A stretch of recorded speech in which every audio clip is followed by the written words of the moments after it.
आपको बता दें हिंदुस्तान के लिहाज से जहां जहां हिंदुस्तान के बॉर्डर से सटे जो इलाके हैं, जो शहर हैं, जो रियासतें हैं, वहां पाकिस्तान ने जो नापाक कोशिशें की उन्हें हमने नाकाम किया। कराची एयरपोर्ट तुर्की का कार्गो प्लेन पहुंच गया है, यानी कि इस जंग में तुर्की यहां पाक की मदद करता हुआ नजर आ रहा है। जिस तरीके के हालात अभी बने हुए हैं, टर्की का उसे सपोर्ट रहेगा, ये वाजे होते हुए नजर आए। कराची एयरपोर्ट यहाँ तुर्की का कार्गो प्लेन पहुंचा है। दूसरी तरफ आपको बता दें कि पाकिस्तान जहां पूरी तरीके से अलग थलग है, तो टर्की उसके साथ अभी भी खड़ा हुआ नजर आ रहा है।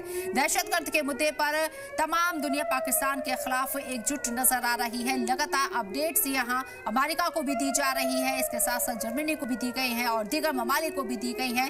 पाक की तरफ से भी अमेरिका को अपने हालात के बारे में जानकारी दी गई और साथ ही साथ आपको बता दें कि टर्की यहां पाकिस्तान को मदद कर रहा है, क्योंकि यहां कार्गो प्लेन टर्की का कराची एयरपोर्ट पहुंच चुका है। ये बड़ी खबर, पल पल की अपडेट आप तक। कराची एयरपोर्ट पर टर्की का कार्गो प्लेन पहुंच चुका है।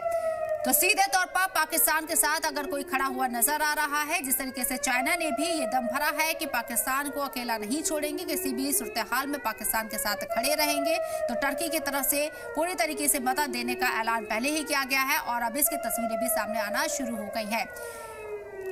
तो कराची एयरपोर्ट पर टर्की का कार्गो प्लेन पहुंच गया है पाकिस्तान को मदद करने के लिए। पाकिस्तान के अंदर हालात खराब मजीद होते हुए नजर आ रहे हैं। पाकिस्तान एक तरफ जहां हिंदुस्तान पर भारतीय सेना से लगातार मोर्चा ले रहा है और यहां लगातार जिस तरीके से अटैक्स हो रहे हैं, उस बीच पाकिस्तान अब अपनी आवाम का भी कहीं ना कहीं नाराजगी का सामना इसलिए कर रहा है क्योंकि पाक आर्मी के खिलाफ पाकिस्तानी आवाम बाहर निकल रहे हैं, मुजाहिरे कर रहे हैं। इमरान हामी एक बार फिर से एक्टिव हो गए हैं।